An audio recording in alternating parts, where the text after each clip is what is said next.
Hello प्यारे साथियों, कैसे हो आप सब। आशा ही नहीं पूर्ण विश्वास और भरोसा है कि आप लोग अच्छे हैं और अपने बोर्ड परीक्षा की तैयारी काफ़ी अच्छे ढंग से कर रहे हैं। उसी तैयारी को और भी ज़्यादा शानदार बनाने के लिए हम आज आपके लिए साइंस का महत्वपूर्ण ऑब्जेक्टिव क्वेश्चन लेके आए हैं। और जैसा कि आप लोग यहाँ पर देख सकते हैं, साइंस एग्ज़ाम 21 फरवरी को है और उसी के हिसाब से आपके बिहार बोर्ड में ऑब्जेक्टिव प्रश्न लेकर आए हैं। और यहाँ पर देख सकते हैं कि 40 गो ऑब्जेक्टिव है और आपको 35 सही करके दिखाना है और बोर्ड परीक्षा में आने वाला यह प्रश्न है। तो चलिए ज़्यादा वीडियो को देर नहीं करेंगे और वीडियो को करते हैं स्टार्ट। पहला प्रश्न है,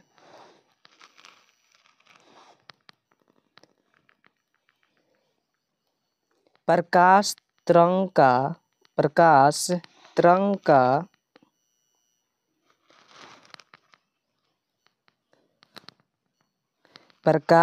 तरंग का उदाहरण है। बताना है बाबू। पहिलका क्वेश्चन है प्रकाश तरंग का उदाहरण है, तो इसका राइट आंसर हो जाएगा विद्युत चुम्बकीय तरंग। जो आपका बी ऑप्शन है वह ज़्यादा सही हो जाएगा। तो इसका याद कर लीजिएगा, विद्युत चुम्बकीय तरंग प्रकाश तरंग है तो विद्युत चुम्बकीय तरंग का उदाहरण है। 2 नंबर प्रश्न है, दर्पण का सूत्र है।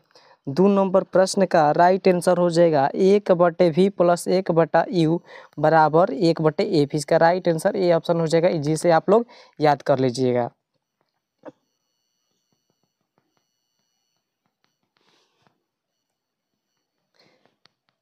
तीन नंबर प्रश्न है,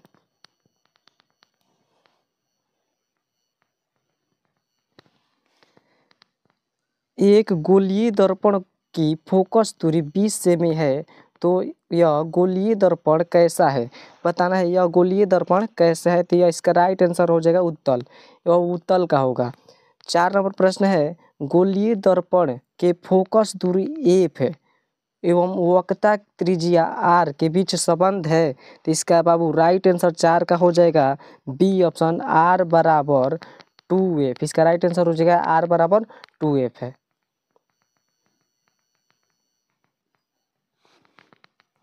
5 नंबर प्रश्न है, अवतल दर्पण में आवर्धित काल्पनिक प्रतिबिंब बनने के लिए वस्तु को कहाँ रखा जाता है। तो इसका राइट आंसर 5 का हो जाएगा ए ऑप्शन, फोकस दूरी और वक्रता के बीच, ध्रुव के बीच, फोकस दूरी और ध्रुव के बीच रखा जाता है। इसका राइट आंसर याद कर लीजिएगा, ए ऑप्शन।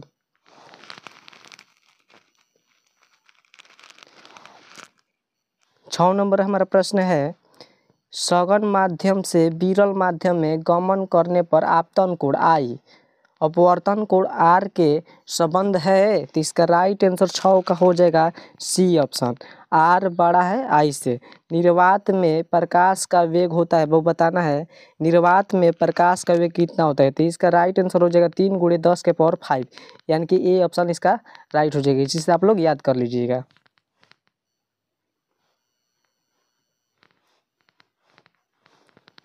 8 नंबर प्रश्न है, प्रकाश के अपवर्तन के कितने नियम है, बाबू बताना है प्रकाश के अपवर्तन के नियम कितने हैं। इसका राइट आंसर 2 है, प्रकाश के अपवर्तन के 2 नियम है। पुतली के साइज को कौन नियंत्रित करता है। पुतली के साइज को कौन नियंत्रित करता है। तो इसका राइट आंसर हो जाएगा पतारिका। जो पतारिका है वह पुतली के साइज को नियंत्रित करता है। इसका राइट आंसर बी हो जाएगा, जिससे आप लोग याद कर लीजिएगा।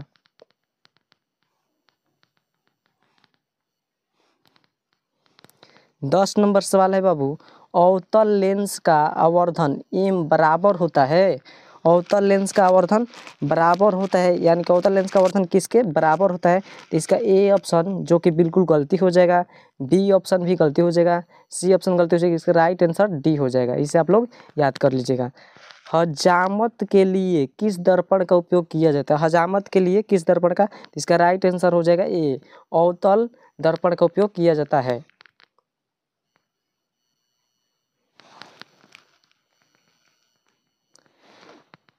12 नंबर प्रश्न है, फोटोग्राफी कैमरा का अभिदृश्यक होता है। फोटोग्राफी जो कैमरा होता है उसका अभिदृश्यक कैसा होता है। इसका राइट आंसर हो जाएगा उत्तल लेंस, सी ऑप्शन याद कर लीजिएगा।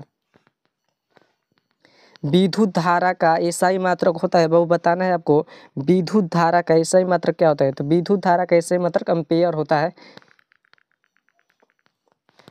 14 नंबर प्रश्न है, विभवांतर को किस यंत्र से मापते हैं? तो विभवांतर को आप लोग किस वोल्टमीटर से मापते हो? इसका राइट आंसर डी हो जाएगा, जिसे आप लोग याद कर लीजिएगा।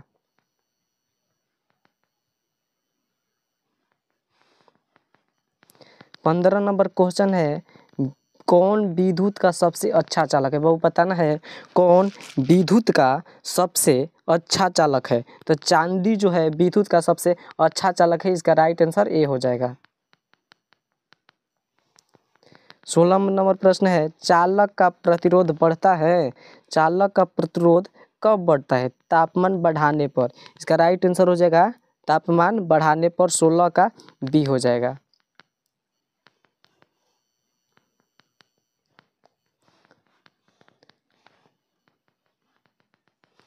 17 नंबर प्रश्न है,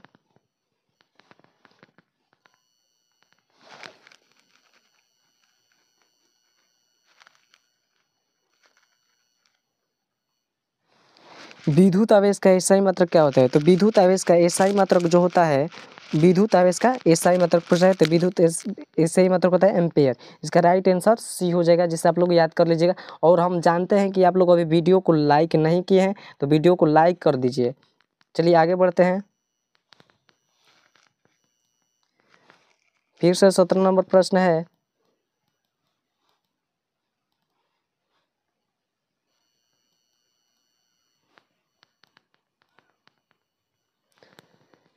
विद्युत आवेश का एसआई मात्रक एम्पेयर होता है, जैसे कि बता दिए हैं, सी ऑप्शन इसका राइट हो जाएगा। 18 नंबर प्रश्न है, यदि कोई प्रतिरोध समांतर क्रम में हो तो उसका समतुल्य प्रतिरोध होगा। उसका समतुल्य प्रतिरोध किसके बराबर होता है? प्रत्येक प्रतिरोध के बराबर होगा। इसका राइट आंसर सी हो जाएगा।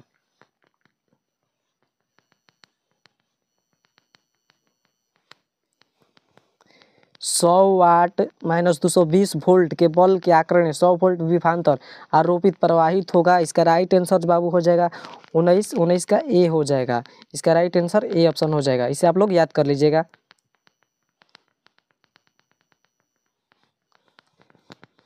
प्रत्यावर्ती विद्युत धारा की आवृत्ति का एसआई मात्रक होता है। प्रत्यावर्ती विद्युत धारा का एसआई मात्रक बताना है। इसका राइट आंसर हो जाएगा हर्ट्ज। प्रत्यावर्ती विद्युत धारा का एसआई मात्रक होता है हर्ट्ज, इसे याद कर लीजिएगा।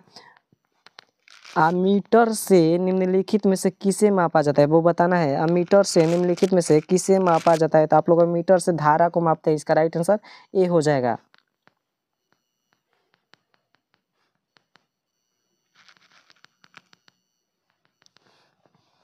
निम्न में से किसका अर्थ जल होता है? वो बताना है। निम्न में से किसका अर्थ जल होता है? जो नाइट्रो होता है, इसका मुख्य रूप से अर्थ होता है जल। इसे आप लोग याद कर लीजिएगा।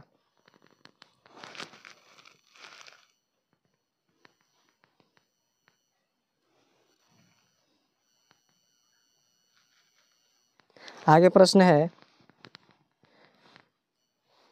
सौर कुकर के लिए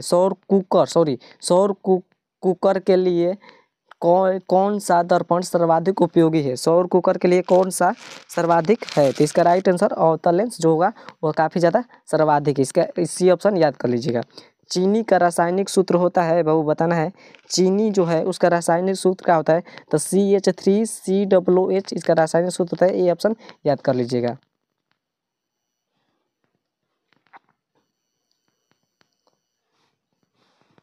25 नंबर क्वेश्चन है, निम्न में से कौन सी ऊष्मक्षेपी अपक्रिया है? बाबू बताना है। निम्न में से कौन ऊष्मक्षेपी अपक्रिया है? तो इसका राइट आंसर सी हो जाएगा, इसे आप लोग याद कर लीजिएगा।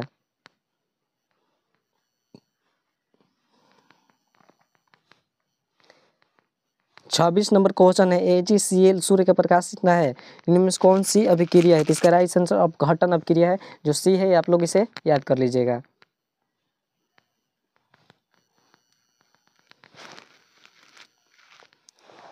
सत्ताईस नंबर क्वेश्चन है बाबू, श्वसन किस प्रकार की रासायनिक अपक्रिया? बताना है बाबू, श्वसन किस प्रकार की रासायनिक अपक्रिया? तो श्वसन एक प्रकार की ऊष्मक्षेपी अपक्रिया, इसे आप लोग याद कर लीजिएगा। C option. 28 नंबर है, प्रकृति में ऑक्सीजन का संतुलन कैसा रहता है, बना रहता है? प्रकृति में ऑक्सीजन का संतुलन कैसे बना रहता है इसका बताना है। इसका राइट आंसर हो जाएगा संयोजन क्रिया द्वारा। जो प्रकृति में होता है संयोजन क्रिया द्वारा ऑक्सीजन का संतुलन बना रहता है। इसे आप लोग याद कर लीजिएगा। इसका राइट आंसर ए हो जाएगा। टार्टरिक अम्ल किस प्रकार का अम्ल है? टार्टरिक अम्ल जो है किस प्रकार का अम्ल है? 29 का राइट आंसर हो जाएगा कार्बनिक। जो कार्बनिक अम्ल है टार्टरिक अम्ल का एक अम्ल है।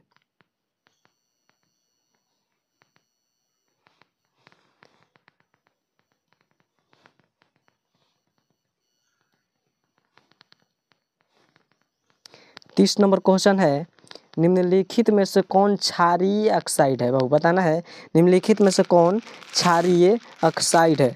इसका राइट आंसर हो जाएगा Na2O। जो Na2O है वो क्षारीय ऑक्साइड है। इसे आप लोग याद कर लीजिएगा। कोई विलयन लाल लिटमस को नीला कर देता है, इसका pH मान कितना होगा? कोई विलयन जो लाल लिटमस को नीला कर देता है उसका pH मान 10 होता है। इसे आप लोग याद कर लीजिएगा। 32 नंबर सवाल है, दही में कौन सा अम्ल पाया जाता है? बाबू बताना है दही में कौन सा अम्ल पाया जाता है। तो दही में कौन सा अम्ल पाया जाता है? तो लैक्टिक अम्ल। दही में कौन सा अम्ल पाया जाता है? लैक्टिक अम्ल। इसका राइट आंसर सी हो जाएगा। आप लोग इसे याद कर लीजिएगा।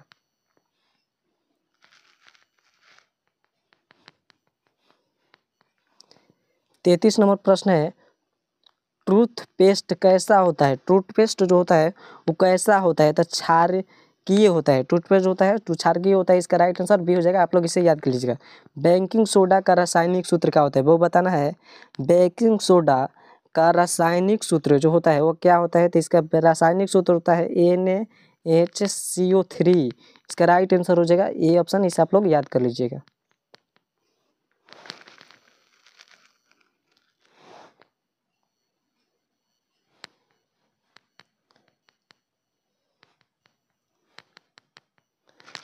पैंतीस नंबर सवाल है बाबू,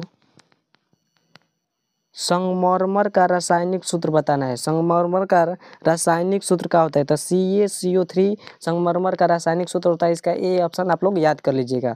जो परीक्षा की दृष्टि से काफ़ी ज़्यादा इम्पोर्टेंट है। 36 नंबर क्वेश्चन है, साधारणतः पर फास्फोरस का अणु सूत्र है। साधारणतः पर फास्फोरस की अणु सूत्र है। तो इसका राइट आंसर P4 हो जाएगा। साधारणतः पर फास्फोरस का अणु P4। एक्सवा रेजिया मिश्रण में HCl और HNO3 का अनुपात होता है। बताइए इसका अनुपात कितना होता है? तो इसका राइट आंसर 3:1 होता है। 3:1 होता है। इसे आप लोग याद कर लीजिएगा।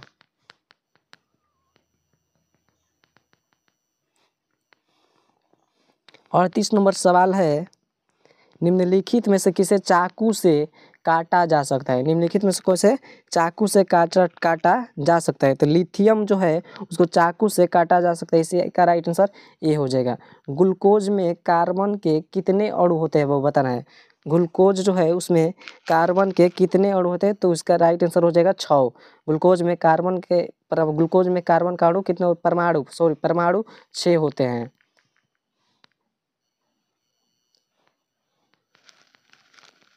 लास्ट प्रश्न है,